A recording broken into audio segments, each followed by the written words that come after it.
Welcome to Unit 6. At this point, we return to the theme of spiritual art and spiritual spaces, and now we're focusing on early Christianity. We dashed headlong through the last days of the Roman Empire, and I think for all of us, a certain classical era exhaustion had set in. So I'd like to begin this unit by backtracking a little to the late Roman Empire. The 3rd century, the 200s, were grim times for the Roman Empire. Civil war raged during much of this period. The Persians in the east and the Germanic tribes in the west threatened the frontiers. The old senatorial elite had lost power and influence as Rome was increasingly ruled by tough soldier emperors from the provinces.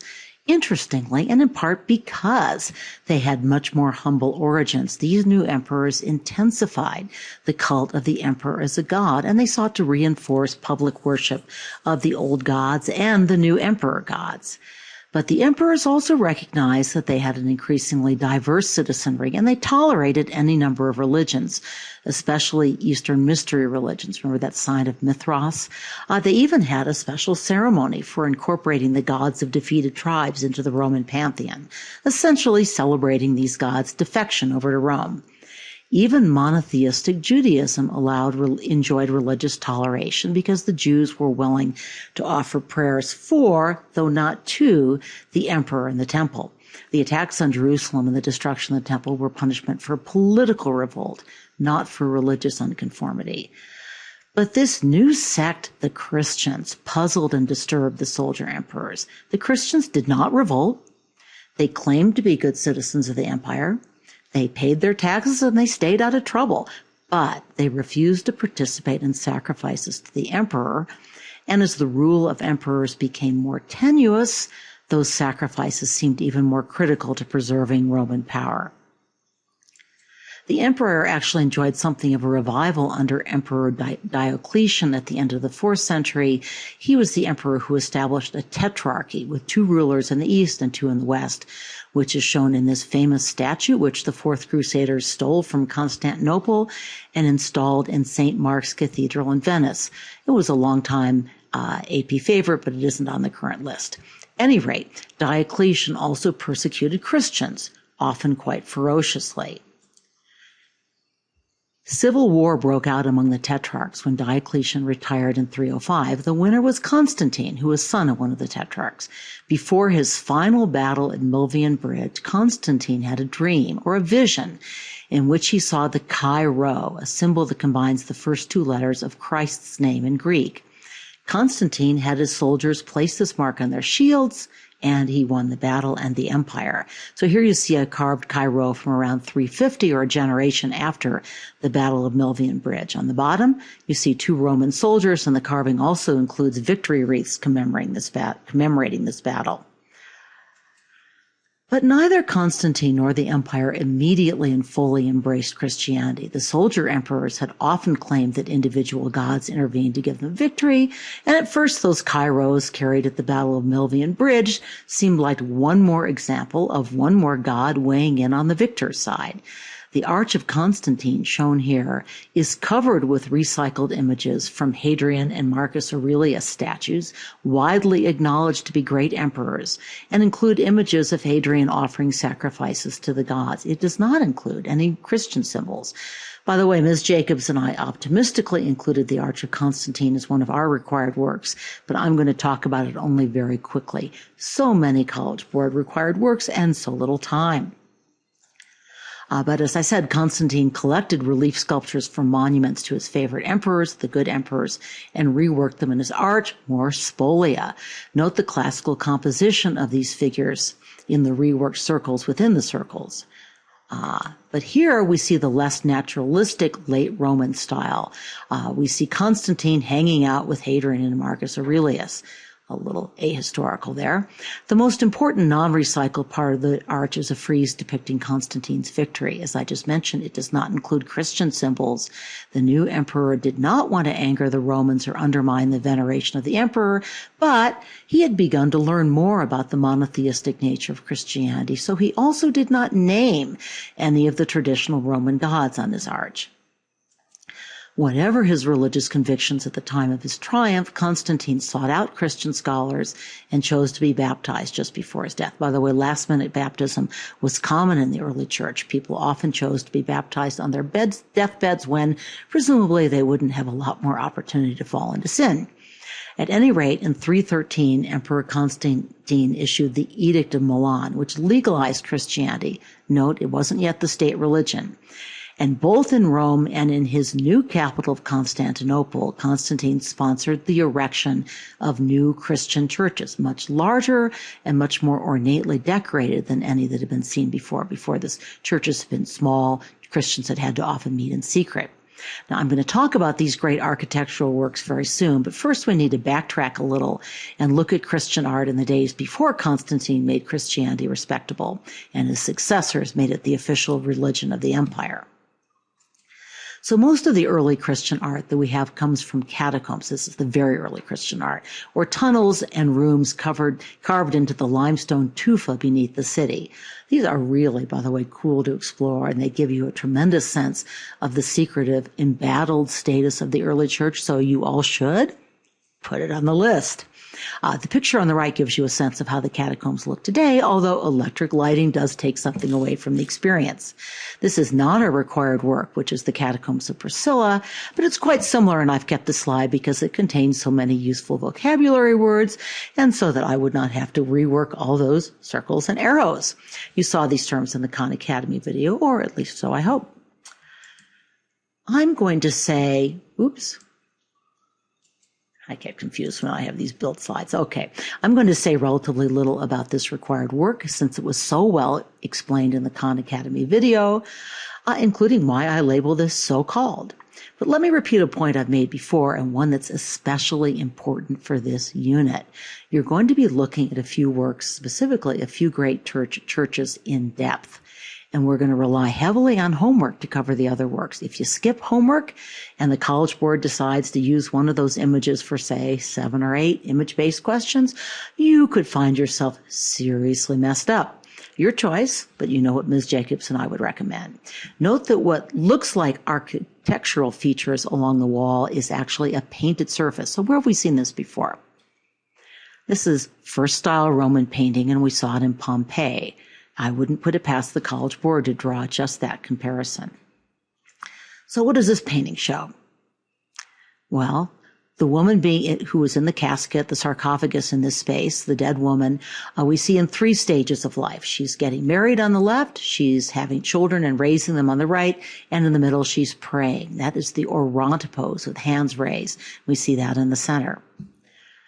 Note the modeling of her face. This is much more three-dimensional than much of the Byzantine painting we'll be seeing soon. As the Khan Academy video noted, you see shadowing, in particular under her chin. So the Roman painting tradition is still alive and well at this point. Do you remember the man and wife from Pompeii? What similarities do you see? What symbols do you see in the pendentives? Those are those somewhat triangular corners below the shallow domes. Doves, of course, are a symbol of peace and the Holy Spirit. Peacocks are a symbol of eternal life. This photo doesn't capture the quail, which you see in the Khan Academy podcast, but they represent earthbound life. Here we see one of the most common themes in early Christian art, Christ as the Good Shepherd. The early images of Christ almost always show him as a beardless young man. They also show him teaching his disciples, much as Socrates and other classical era teachers discussed philosophy in the Agora or Calm. So why would Christ be portrayed that way? Well, partly this was a way of portraying leaders and thinkers that the Roman people would have understood. Here's a famous Good Shepherd mosaic from the Western Roman capital of Ravenna, and a work that I'm not going to teach you, but I think you should put on the list. One of my favorites.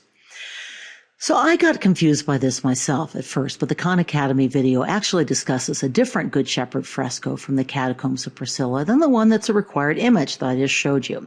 Remember, this was a huge complex. I'm just assuming that Good Shepherd scenes were popular and abounded.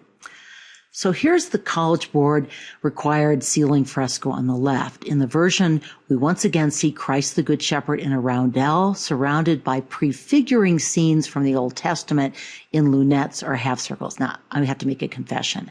I tried and failed to find close-up photos that I was sure were from this particular fresco, but I think that these are the Old Testament scenes that are shown. I'm basing this on another teacher's slideshows. Again, I worked hard on this, but had limited success. So there's Adam and Eve. Remember that Christ is the new Adam, free from sin. There's Jonah sitting under that rubber tree cursing Nineveh. Again, Jonah was buried for 3 days in a fish and returned to live. Moses striking the rock to get water for his people.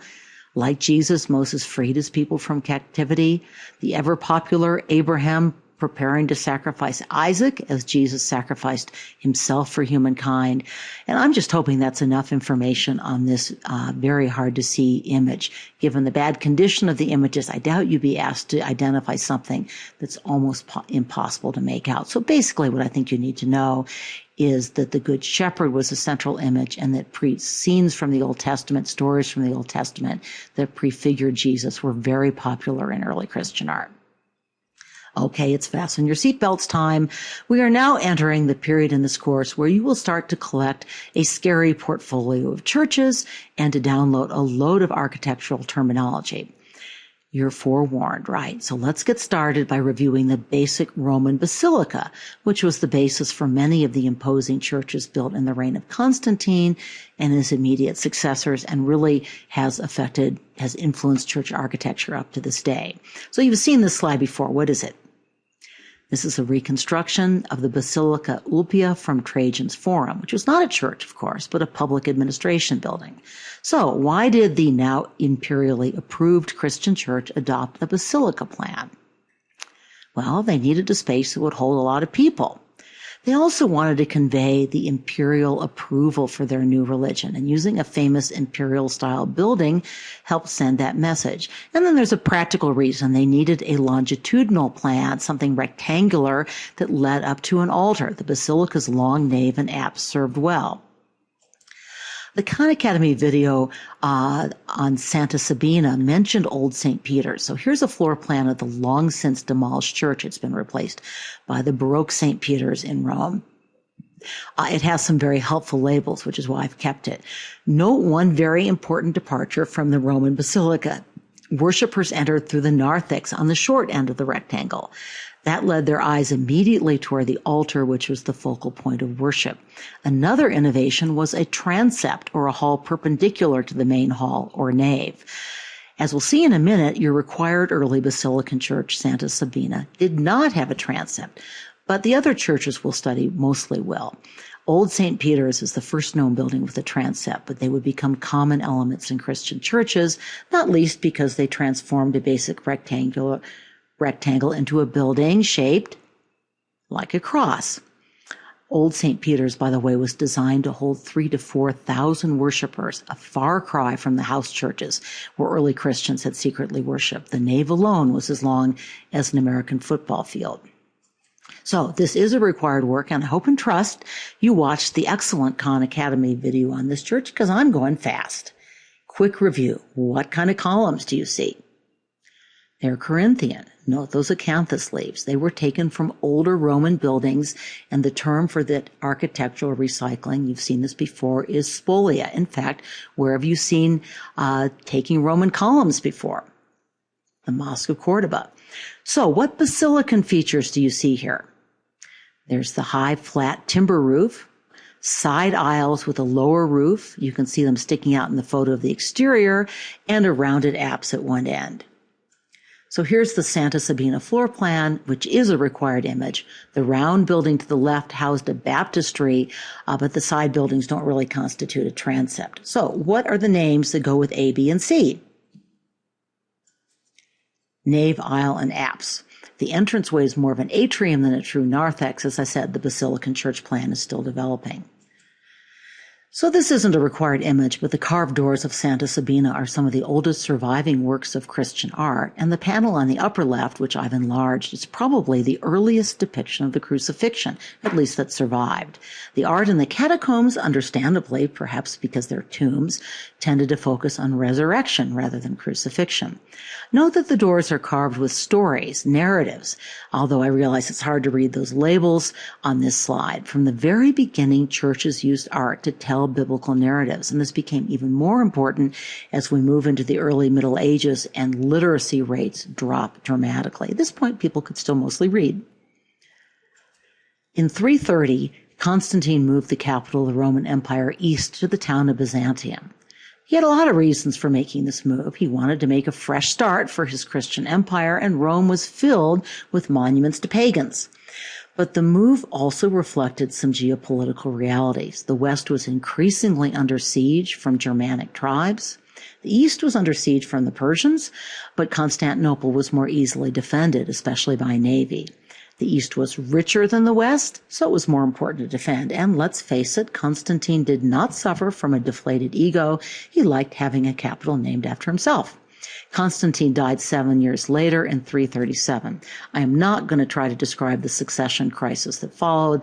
Lots of mayhem, lots of fratricide. The next really important emperor from our standpoint is Theodosius, who ruled from 378 to 395. He was the last emperor to rule an undivided empire. It was Theodosius who declared Christianity to be the empire's only legal religion. He helped settle a bunch of theological disputes within the church, and he destroyed many pagan temples, holy sites, and images. He even disbanded the Olympic Games, which seems kind of mean-spirited.